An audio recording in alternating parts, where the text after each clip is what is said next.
जय हिंद प्यारे साथियों।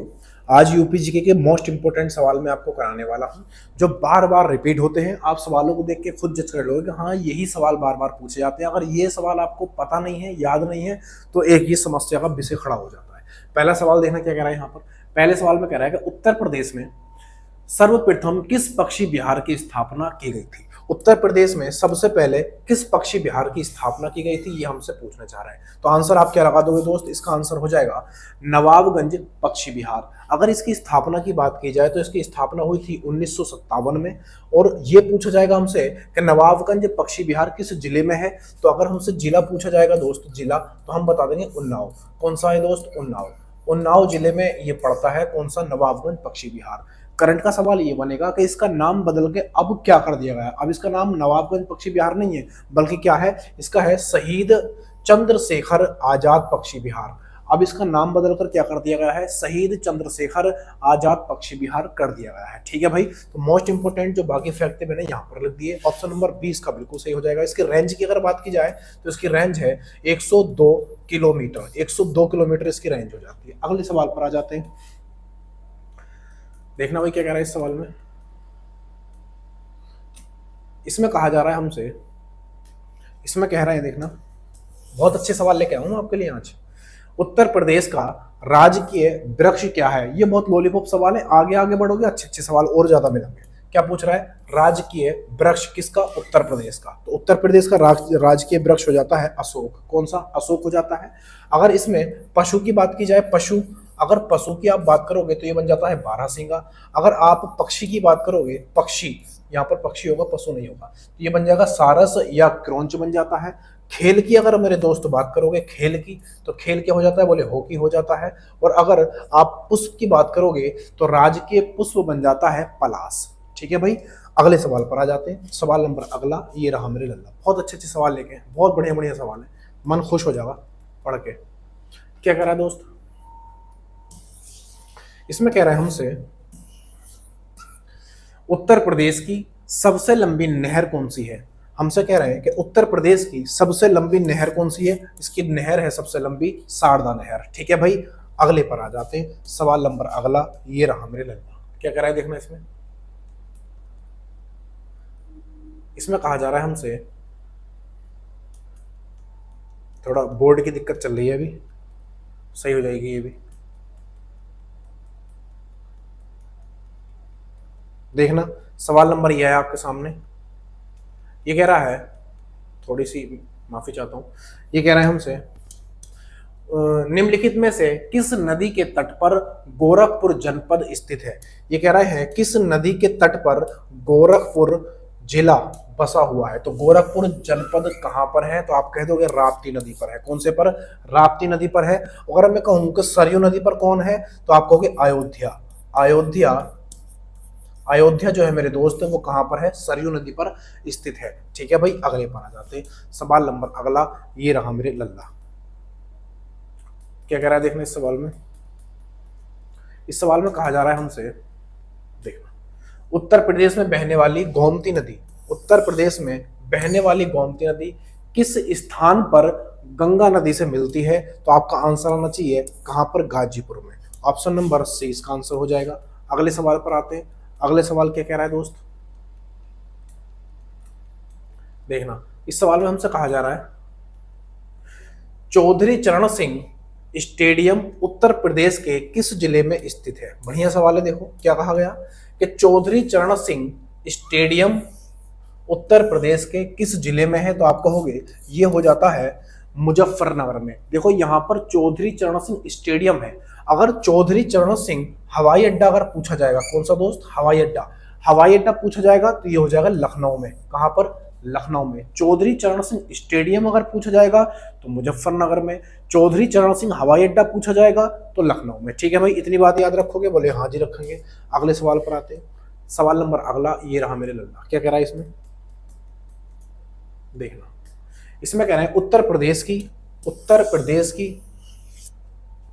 प्रथम महिला मुख्यमंत्री कौन बनी है। उत्तर प्रदेश की प्रथम महिला मुख्यमंत्री। क्या पूछा गया दोस्त? मुख्यमंत्री पूछा गया, महिला, वो भी उत्तर प्रदेश की। पहली कौन है? तो आप कहोगे ये हो जाती है सुचेता कृपलानी। सुचेता कृपलानी जो है उत्तर प्रदेश की पहली मुख्यमंत्री हैं।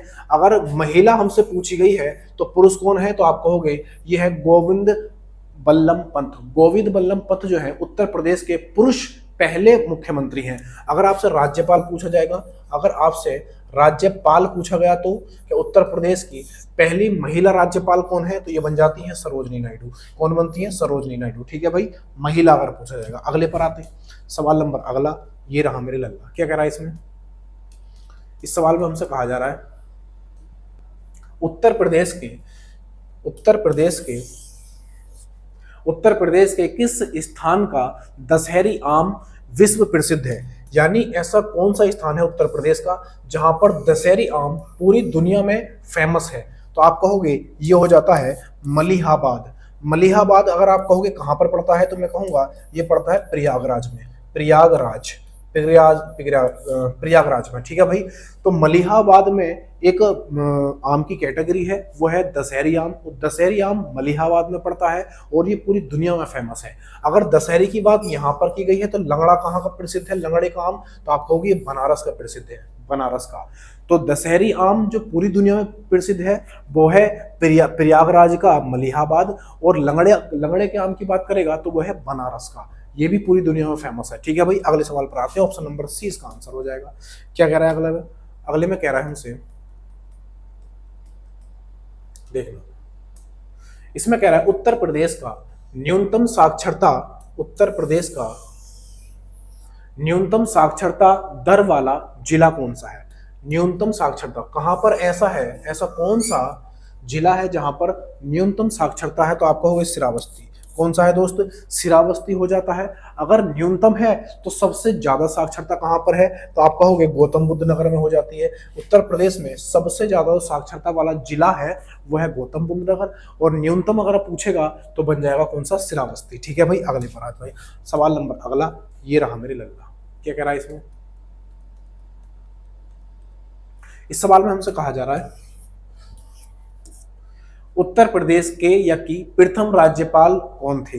उत्तर प्रदेश के प्रथम राज्यपाल, अब देखो राज्यपाल की बात कर रही है, मैंने आपको कहा था कौन है? सरोजनी नायडू हो जाती हैं। और इनका जो कार्यकाल है वो 1947 से 1949 तक रहा था। यहाँ पर आप सीएम की जगह गवर्नर करोगे, क्योंकि राज्यपाल को गवर्नर बोला जाता है।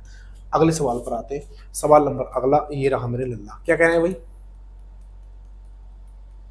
देखो कितना बढ़िया सवाल है, मस्त सवाल है। इसमें कह रहे हैं हमसे उत्तर प्रदेश में यूरेनियम किस जिले में पाया जाता है।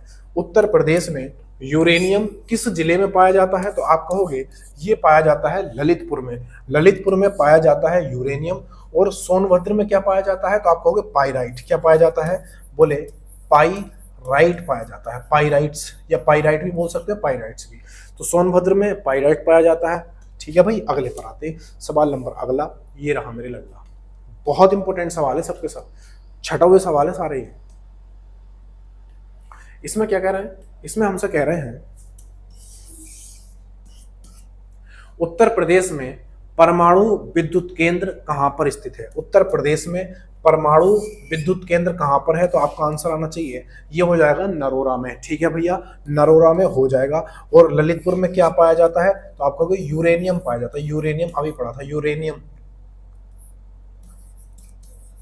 ठीक है भैया, यूरेनियम कहां पाया जाता है, बोले ललितपुर में। अगर मैं कन्नौज की बात करूं तो किस लिए फेमस है, तो आप कहोगे कन्नौज फेमस है इत्र के लिए। इत्र जो होता है उसके लिए फेमस है। अगले पर आते सवाल नंबर अगला, ये रहा मेरे लल्ला। क्या कह रहा है इसमें? देखना, इसमें कहा जा रहा है हमसे कि ओबरा ताप विद्युत केंद्र की स्थापना किस देश के सहयोग से की गई है। ठीक है भैया, किसकी? बोले यहां पर हमसे कह रहे हैं कि ओबरा ताप विद्युत केंद्र की स्थापना किस देश के सहयोग से की गई है, तो आपका आंसर आना चाहिए ऑप्शन नंबर डी, सोवियत संघ रूस। ठीक है भाई, और ये जो है भाई साहब कहां पर है, तो आप कहोगे सोनभद्र के अंदर स्थित है। ये जो ओबरा विद्युत केंद्र है, ये कहां पर है? सोनभद्र में है। ठीक है भाई, और इसकी स्थापना किसके सहयोग से हुई, तो आप कहोगे रूस के सहयोग से। अगले पर आते सवाल नंबर अगला, ये रहा मेरे लल्ला। क्या कह रहा है इसमें? देखना, इसमें कहा जा रहा है हमसे उत्तर प्रदेश में विधान परिषद सदस्यों की संख्या कितनी है? उत्तर प्रदेश में जो विधान परिषद है इसके सदस्यों की संख्या कितनी है? विधान परिषद के सदस्यों की संख्या, तो आप कह दोगे इसका ऑप्शन नंबर हो जाएगा डी। डी हो जाएगा, यानी 100 सदस्य हैं किसमें? विधान परिषद में। अगर उत्तर प्रदेश में लोकसभा की बात की जाए तो 80 सदस्य हैं, यानी 80 सीटें हैं, और राज्यसभा की बात की जाएगी तो 31 है, विधानसभा की जाएगी तो 403 है, और विधान परिषद की 100 हो जाएंगी। ठीक है भाई, ये भी चीज आपको याद रखनी होगी। अगले पर आ जाते हैं, सवाल नंबर अगला ये रहा मेरे लल्ला। बहुत छठे हुए सवाल है सबके सब, बहुत ज्यादा छठे हुए सवाल है। क्या कह रहा है इसमें देखना, इसमें कहा जा रहा है हमसे आगरा लखनऊ एक्सप्रेसवे की लंबाई कितनी है? यानी ऐसा कौन सा एक्सप्रेसवे है जो आगरा और लखनऊ को जोड़ता है और उसकी लंबाई कितनी है? तो आप कह दोगे उसकी लंबाई हो जाती है 302 किलोमीटर। कितनी दोस्त? 302 किलोमीटर। और ये जो एक्सप्रेसवे है ना, ये 6 लाइनों वाला है। 6 लाइनों वाला मतलब एक साथ एक ही दिशा में 6 गाड़ी जा सकती है। ठीक है भाई, सवाल नंबर अगला आ जाता है, ऑप्शन नंबर ए, आगरा और लखनऊ एक्सप्रेसवे की लंबाई 302 किलोमीटर है। अगले पर क्या कह रहा है देखना अगला। इस सवाल में कहा जा रहा है हमसे उत्तर प्रदेश में प्रथम रेलगाड़ी कब चलाई गई थी? क्या पूछा है देखो, इसमें पूछा है उत्तर प्रदेश में प्रथम रेलगाड़ी कब चलाई गई थी, पहली रेलगाड़ी उत्तर प्रदेश में। तो आंसर आना चाहिए आपका ऑप्शन नंबर डी, 1859। ये मत लगा देना क्योंकि ये भारत में चलाई गई थी, ये भारत में चलाई गई थी दोस्त, जबकि हमसे पूछा क्या है? उत्तर प्रदेश पूछा है, उत्तर प्रदेश पूछा है, ना कि भारत। अगले पर आते हैं, सवाल नंबर अगला ये रहा मेरे लल्ला। क्या कह रहा है इसमें? इसमें कहा जा रहा है देखना हमसे, इसमें कहा जा रहा है भारतवर्ष में प्रथम कृषि विश्वविद्यालय की स्थापना कहाँ की गई थी? भारत में प्रथम कृषि विश्वविद्यालय की स्थापना कहाँ पर की गई थी? तो आपका आंसर आना चाहिए कहाँ पर भैया? पंतनगर। कहाँ पर की गई थी? पंतनगर में की गई थी। कहाँ पर दोस्त? पंतनगर में की गई थी, पंतनगर। ठीक है भाई, और यहाँ पर इंपोर्टेंट की बात करते हैं, भारत का पहला कृषि विश्वविद्यालय 1960 में पंतनगर में स्थापित हुआ। तो आप कह सकते हो जो पंतनगर में पहला कृषि विश्वविद्यालय खुला गया था उसकी स्थापना 1960 में की गई थी। ठीक है भैया, जिसका नाम गोविंद बल्लभ पंत कृषि विश्वविद्यालय कर दिया गया। अब इसका नाम बदल के क्या कर दिया गया है? पहले इसका नाम क्या था? कृषि विश्वविद्यालय था, लेकिन अब क्या है? गोविंद बल्लभ पंत कृषि विश्वविद्यालय कर दिया गया है। ठीक है भाई, अगले पर आ जाते हैं, सवाल नंबर अगला ये रहा मेरे लिल्ला। आप अपनी कॉपी में छाप मारना इनको और सुबह शाम पढ़ के इन्हें रट लो। अभी है टाइम अपने पास, अभी अपने पास टाइम है एग्जाम में, तो आप इन्हें रट सकते हो सवालों को। क्या कह रहा है इस सवाल में? इसमें हमसे कहा जा रहा है उत्तर प्रदेश कृषि अनुसंधान परिषद कहाँ पर स्थित है? उत्तर प्रदेश कृषि अनुसंधान परिषद कहाँ पर है? तो आपका आंसर आना चाहिए, आपका आंसर आ जाना चाहिए, ये है लखनऊ में। कहाँ पर है दोस्त? ये बन जाता है लखनऊ में। और केंद्रीय औषधि अनुसंधान भी कहाँ पर है? ये लखनऊ में है, ये भी लखनऊ में है। अगर केंद्रीय औषधि अनुसंधान पूछेगा तब भी लखनऊ में है, और अगर कृषि अनुसंधान पूछेगा तब भी कहाँ पर है? लखनऊ में हो जाता है, यहाँ पर लखनऊ में हो जाता है। लेकिन अगर हमसे ये पूछेगा कि कृषि विश्वविद्यालय, कृषि विश्वविद्यालय, अगर कृषि विश्वविद्यालय पूछेगा तो कहां पर होगा? ये अभी पीछे हमने किया था, तो आपका आंसर होना चाहिए पंतनगर में। कहां पर? पंतनगर। ठीक है भाई, भूलना मत, दोनों कंपेयर कर दिया मैंने। अगर हमसे पूछेगा उत्तर प्रदेश में कृषि अनुसंधान परिषद कहां पर है, तो लखनऊ में है। और अगर कृषि विश्वविद्यालय पूछेगा तो पंतनगर में है। और अगर केंद्रीय औषधि अनुसंधान संस्थान पूछेगा तो कहां पर है? लखनऊ में है। ठीक है भाई, सारे मैंने रिलेटेड इसके आसपास के सवाल बता दिए ताकि आप कंफ्यूज ना हो। क्या कह रहा है इसमें देखना, इसमें कहा जा रहा है हमसे उत्तर प्रदेश में आंवले का सर्वप्रथम उत्पादन करने वाला जिला कौन सा है? क्या कह रहा है हमसे? उत्तर प्रदेश में आंवला, आंवला का सर्वाधिक उत्पादन करने वाला जिला कौन सा है? तो आंवला कहाँ पर होता है? तो आप कहोगे ये होता है प्रतापगढ़ में। कहाँ पर? प्रतापगढ़ में। अगर मैं कहूँ कि संतरा कहाँ पर होता है? संतरा, सबसे ज्यादा संतरा कहाँ पर होता है? तो क्या आंसर आना चाहिए? तो आपका आंसर आना चाहिए सहारनपुर। तो आना चाहिए सहारनपुर। सहारनपुर में सबसे ज्यादा क्या होता है? संतरे की खेतीबाड़ी होती है, सबसे ज्यादा उत्पादन होता है। तो आंसर क्या है आपका? ऑप्शन नंबर इसका सी बिल्कुल सही उत्तर हो जाएगा। ठीक है भाई, अगले पर आ जाते हैं, सवाल नंबर अगला ये रहा मेरे लल्ला। क्या कह रहा है देखना इसमें, बताओ भाई इसका आंसर क्या होगा। सवाल में क्या कह रहा है, उत्तर प्रदेश के किन जिलों में लाल मृदा पाई जाती है, लाल मृदा पाई जाती है। तो उत्तर प्रदेश के कौन से जिले में लाल मृदा पाई जाती है, तो आपका आंसर आना चाहिए दोस्त, क्या आपका आंसर आना चाहिए, लाल मृदा पाई जाती है, वो पाई जाती है मिर्जापुर और सोनभद्र में। मिर्जापुर और सोनभद्र में लाल मिट्टी सबसे ज्यादा पाई जाती है। ठीक है भाई, अगले पर आते हैं। सवाल नंबर अगला ये रहा मेरे लल्ला।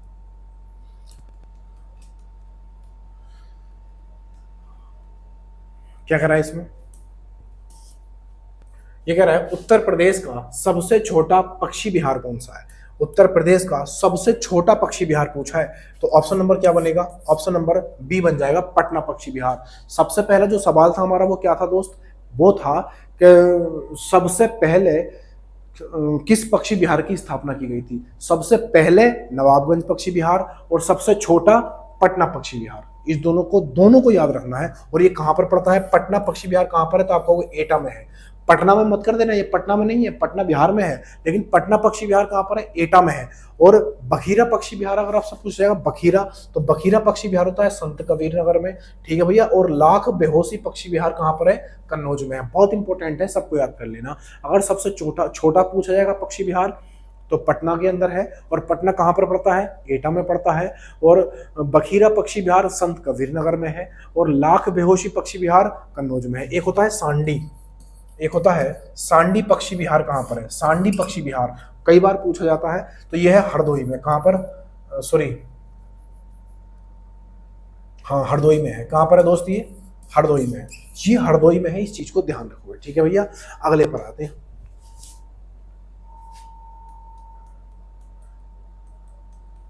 क्या कह रहा है देखना अगले सवाल में। अगले सवाल में हमसे कहा जा रहा है, ठीक है,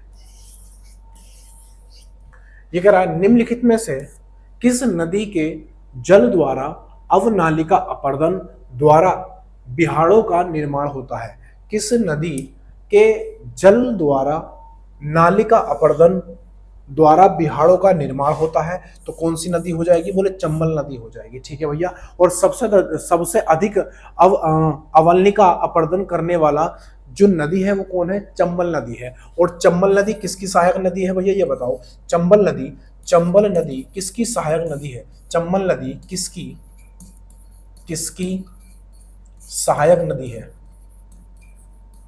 सहायक नदी है। तो आपका आंसर होना चाहिए यमुना का। क्या है भैया, यमुना।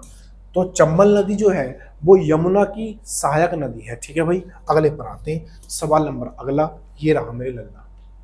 क्या कह रहा है देखना इसमें, इसमें हमसे कहा जा रहा है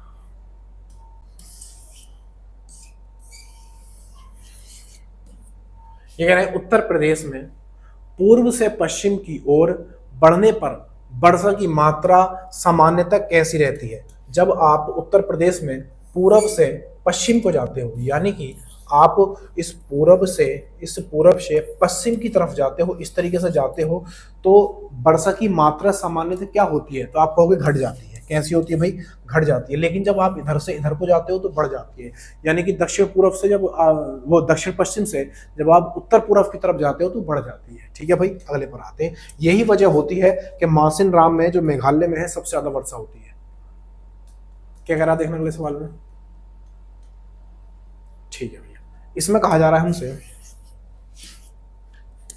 उत्तर प्रदेश के कितने जिले मध्य प्रदेश के साथ सीमा साझा करते हैं। उत्तर प्रदेश के कितने जिले हैं जो मध्य प्रदेश के साथ साझा करते हैं, तो आप कहोगे वो हो जाते हैं 11 जिले। ठीक है भैया, उत्तर प्रदेश के कितने जिले ऐसे हैं जो मध्य प्रदेश के साथ सीमा बनाते हैं या उसको छूते हैं, तो वो हो जाते हैं 11 जिले। ठीक है भाई, अगले पर आ जाते हैं। ऐसे ही सवाल आपको रखा हुआ मिलेगा, ये सारे सवाल उठाए गए हैं, ये सारे सवाल जो अब तक पूछे गए हैं ना सब उठाए, और ऐसे सवाल पूछेगा बिल्कुल सेम टू सेम, कुछ चेंज नहीं। ऑप्शन भी आपको यही मिलेंगे, ऑप्शन भी आपको वहां पर यही मिलेंगे गारंटी के साथ। क्या कह रहा है देखना, उत्तर प्रदेश का पूर्व से पश्चिम तक विस्तार कितना है। उत्तर प्रदेश का ये कह रहा है हमसे कि पूर्व से पश्चिम की तरफ, यानी कि ये पूर्व है और ये पश्चिम है, यहां से यहां तक का विस्तार कितना है, तो आप कहोगे ये हो जाता है 650। देखो अगर पूर्व से पश्चिम जाओगे तो 650 है, कितना 650। अगर मैं कहूँ कि आप अगर उत्तर से दक्षिण आओगे तो कितना है, तो आप कहोगे उत्तर से दक्षिण आने के लिए 240 है। 240 किलोमीटर में है ये, किलोमीटर। ठीक है भाई, अगले पर आ जाते हैं। सवाल नंबर अगला ये रहा मेरे लल्ला, क्या कह रहा है देखना।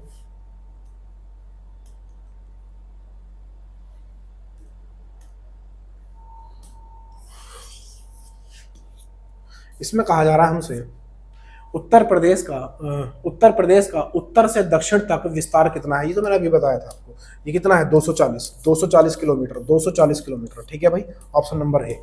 ये तो कुछ बताने वाला सवाल था ही नहीं। क्या कह रहा है देखना अगले में।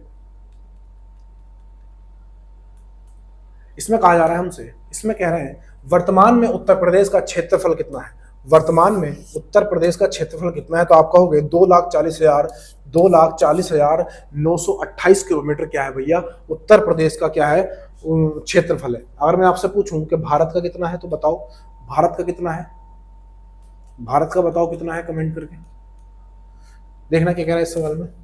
इस सवाल में हमसे कहा जा रहा है उत्तर प्रदेश को कितने भौतिक भागों में विभाजित किया गया है, कितने भौतिक भागों में विभाजित किया गया है, तो आप कहोगे 3 में। 3 में कौन कौन से हैं, एक तो भाबर क्षेत्र है, भाबर क्षेत्र हो जाता है, दूसरा माध्यमिक क्षेत्र हो जाता है, और इस माध्यमिक क्षेत्र में, ये जो माध्यमिक क्षेत्र है ना, इस क्षेत्र में ही नई जड़ोड़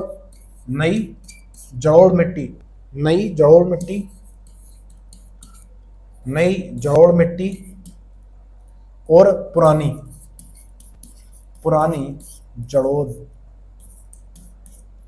जड़ोड़ मिट्टी, नई जड़ोड़ और पुरानी जड़ोड़ जो मिलती है इस मध्यवर्ती मैदान में ही मिलती है। ठीक है भाई, और तीसरा क्या होता है, दक्षिणी पठार हो जाता है तीसरा।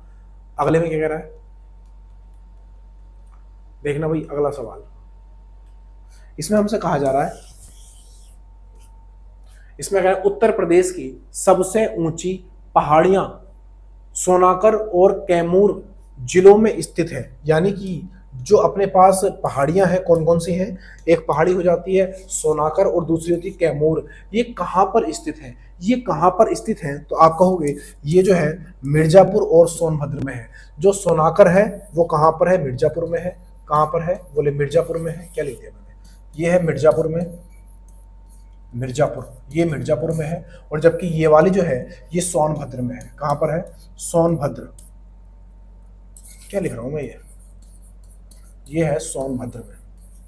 ठीक है भाई, आज खाना नहीं खाया इसलिए हाथ बहक रहा है, दिमाग काम नहीं कर रहा है बिल्कुल भी, क्योंकि क्वेश्चन तैयार करने में बहुत टाइम लगता है ना, और आज मैं शाम के टाइम से यही काम कर रहा था, शाम के 4 बजे से। देखना भाई क्या कह रहा है इसमें। इस सवाल में कह रहा है उत्तर प्रदेश का सबसे ऊपरी जिला कौन सा है।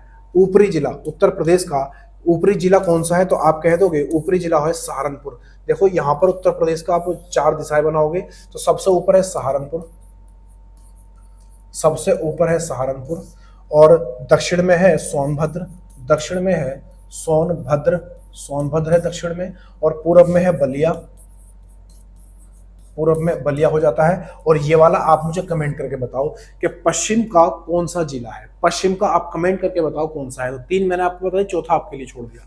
ठीक है भाई, अगले पर आते सवाल नंबर अगला। अगर आपको पता है तो बताओ, वरना मैं फिर लास्ट में बता ही दूंगा। देखना भाई क्या कह रहा है इसमें।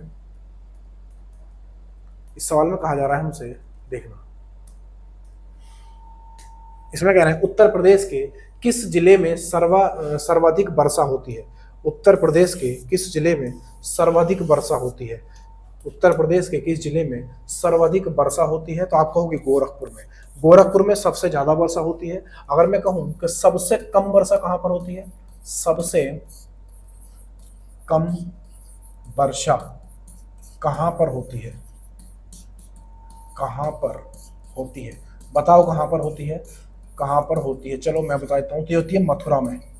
मथुरा, देखो मथुरा में सबसे कम वर्षा होती है और सबसे ज्यादा वर्षा होती है गोरखपुर में। ठीक है भैया, गोरखपुर में कितनी होती है, गोरखपुर में होती है 184.8, और मथुरा में कितनी होती है, तो आप कहोगे ये होती है 54 सेंटीमीटर। कितना, 54। मथुरा में 54 सेंटीमीटर होती है और गोरखपुर में 184.7 सेंटीमीटर होती है। अगले पर आ जाते हैं, सवाल नंबर अगला ये रहा मेरे लल्ला। देखना भाई क्या कह रहा है इसमें।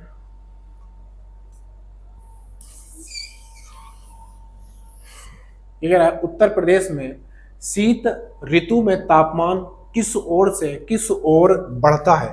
शीत ऋतु में जो तापमान है वो किस ओर से किस ओर जाता है, किधर से किधर को जाता है। तो आपका आंसर आना चाहिए ये उत्तर से दक्षिण की ओर जाता है, उत्तर से दक्षिण की ओर जाता है। कब? शीत ऋतु में, शीत ऋतु में उत्तर से दक्षिण की ओर। ठीक है भाई, अगले पर आ जाते हैं। सवाल नंबर अगला ये रहा मेरे लल्ला। बहुत अच्छे सवाल है सब, देखने क्या कह रहा है इस सवाल में। इसमें हमसे कह रहा है,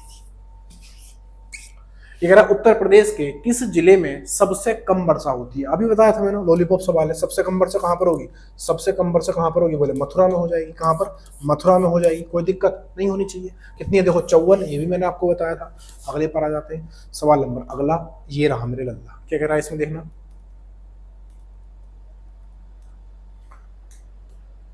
इसमें हमसे कह रहा है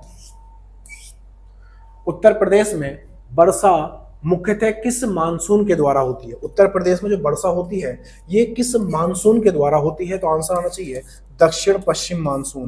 कहां पर? दक्षिण पश्चिम मानसून। इस तरीके से बनाओगे, ये बना दक्षिण, ये बना पश्चिम। तो इस वाले मानसून से क्या होती है? वर्षा होती है इस वाले मानसून से। और यही वजह होती है कि यहाँ पर जो मेघालय है और खासी गैरो जानती है सबसे ज्यादा वर्षा यहीं पर होती है। ठीक है भैया, मेघालय में। अगले पर आ जाते हैं। सवाल नंबर अगला ये रहा मेरे लड़का। बताओ क्या है इसका आंसर, बताओ भाई क्या है इसका आंसर।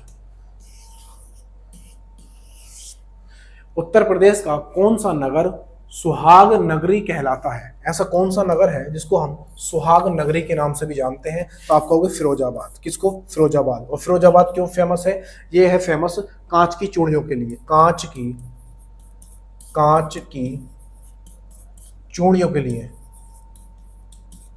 चूड़ियों के लिए। ठीक है भाई, चूड़ियों के लिए सुहाग नगरी भी बोलते हैं। और सबसे ज्यादा कांच की चूड़ियां यहीं पर बनती है, इसीलिए ये सबसे ज्यादा फेमस है। आगरा देखोगे तो पेठे की मिठाई के लिए है, कन्नौज इत्र के लिए फेमस है। ठीक है भाई, अगले पर आ जाते हैं। सवाल नंबर अगला ये रहा मेरे लल्ला। देखना भाई क्या कह रहा है इस सवाल में।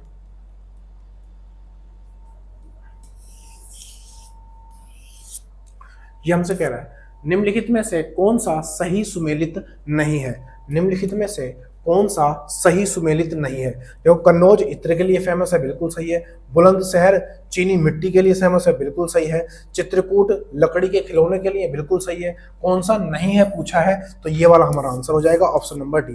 प्रतापगढ़ किस लिए है? तो प्रतापगढ़ आंवला के लिए है, ये आपको मैंने अभी बताया था, आंवला के लिए। आंवला, आंवला यहाँ पर सबसे ज्यादा होता है। और संतरा कहां पर होता है?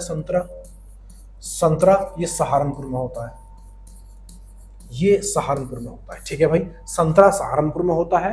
प्रतापगढ़ में क्या होता है? सबसे ज्यादा आंवला हो जाता है। ठीक है भाई, अगले सवाल पर आ जाते हैं। सवाल नंबर अगला ये रहा मेरे लल्ला। क्या कह रहा है देखना इसमें।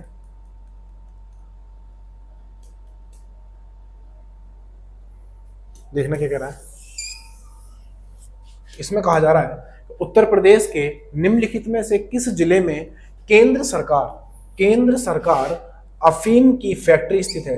केंद्र सरकार की अफीम की फैक्ट्री स्थित है, तो कहां पर है उत्तर प्रदेश में? तो आप कहोगे यह है गाजीपुर में। कहां पर है दोस्त? यह है गाजीपुर में। ऑप्शन नंबर क्या बनेगा? Option number B is the right answer. Option B इसका बिल्कुल सही उत्तर हो जाएगा। ठीक है भाई, अगले पर आ जाते हैं। सवाल नंबर अगला ये रहा मेरे लल्ला। क्या कह रहा है इसमें देखना। इसमें कह रहा है हमसे उत्तर प्रदेश के किस जिले में चंबल नदी यमुना नदी से मिलती है। किस जिले में चंबल नदी यमुना नदी से मिलती है? चंबल नदी यमुना नदी से मिलती है, तो ये बनती है इटावा। इटावा से मिलती है। मैंने कहा था कि यमुना की जो सहायक नदी है वो कौन सी है? वो है चंबल नदी। जब बड़ी नदी में कोई छोटी नदी मिलती है, बड़ी नदी में कोई छोटी नदी मिलती है, तो उसको क्या बोलते हैं हम? सहायक नदी बोल देते हैं। अगले पर आ जाते हैं। सवाल नंबर अगला ये रहा मेरे लल्ला। क्या कह रहा है इसमें देखना। इसमें क्या कह रहा है देखो, ये कह रहा है यमुना नदी उत्तर प्रदेश में कहां से प्रवेश करती है। यमुना नदी उत्तर प्रदेश में कहां से प्रवेश, ये यमुना नदी है उत्तर प्रदेश में कहां से प्रवेश करती है? तो ये करती है मेरे दोस्त सहारनपुर से। सहारनपुर से। अगर मैं आपसे पूछूं कि गंगा नदी कहां से प्रवेश करती है, यूपी में कहाँ से प्रवेश करती है? यूपी में, यूपी यानी उत्तर प्रदेश में, यूपी में कहाँ से प्रवेश करती है? बताओ भाई कहाँ से प्रवेश करती है? तो आप कहोगे ये करती है बिजनौर से। कहाँ पर? बिजनौर से। बिजनौर, ये कहाँ से प्रवेश करती है? बोले बिजनौर से करती है। बाकी इंपॉर्टेंट फैक्ट देखते हैं। यमुना की सबसे बड़ी सहायक नदी गंगा नदी, यानी ये उल्टा रखा हुआ है, उल्टा लिखा हुआ है कि गंगा की जो सहायक नदी है वो यमुना है, ये उल्टा लिख दिया उन्होंने। समझ रहे बात को? गंगा की जो सबसे बड़ी सहायक नदी है वो यमुना है, और यमुना नदी की सहायक नदी चंबल नदी है। ठीक है भाई, ये चीज आप ध्यान रखना। और यमुना नदी की कुल लंबाई 1376 है, और इसका जो अन्य नाम है, इसको हम कालिंदी भी बोलते हैं और खुला नाला भी बोलते हैं। कालिंदी या फिर खुला नाला किसको बोलते हैं? यमुना नदी को बोलते हैं। ठीक है भैया, अगले पर आ जाते हैं। सवाल नंबर अगला देखना भाई क्या कह रहा है।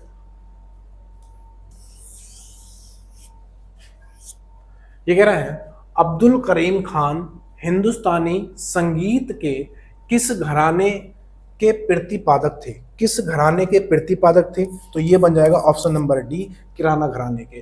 और जो अब्दुल रहीम खान हिंदुस्तानी क्या थे? ये एक संगीतकार थे, और ये किस घराने से संबंधित रखते थे? तो आप कहोगे ये था किराना घराने से। ठीक है भैया, यह शामली जनपद के अंदर स्थित है। ये कहाँ पर स्थित है? तो आप कहोगे ये शामली जिले में है। कहाँ पर है? शामली जिले में है। और इसके जो संस्थापक है वो है अब्दुल करीम खान और अब्दुल वहीद खान। ठीक है भाई, अगले पर आ जाते हैं। सवाल नंबर अगला ये रहा मेरे लल्ला। पीडीएफ बनने में बहुत मेहनत लगती है, और प्लस क्लास बनने में तो लगती है। आप सोच रहे ना क्या करना है। ये कह रहा है उत्तर प्रदेश में भारत कला भवन कहाँ स्थित है? उत्तर प्रदेश में भारत कला भवन कहाँ स्थित है? तो आप कहोगे बनारस में। कहाँ पर है? बनारस में। अगर मैं आपसे पूछूं कि उत्तर प्रदेश में भारत कला परिषद, ठीक है भाई, ये कहाँ पर है? ये कहाँ पर है? तो आपका आंसर होना चाहिए ये भी कहाँ पर है? बनारस में है। ये भी मेरे दोस्त बनारसी में है, बनारस में। कोई दिक्कत नहीं होनी चाहिए। ठीक है भाई, अगले पर आते हैं। सवाल नंबर अगला ये रहा मेरे लल्ला। देखना भाई क्या कह रहा है इसमें।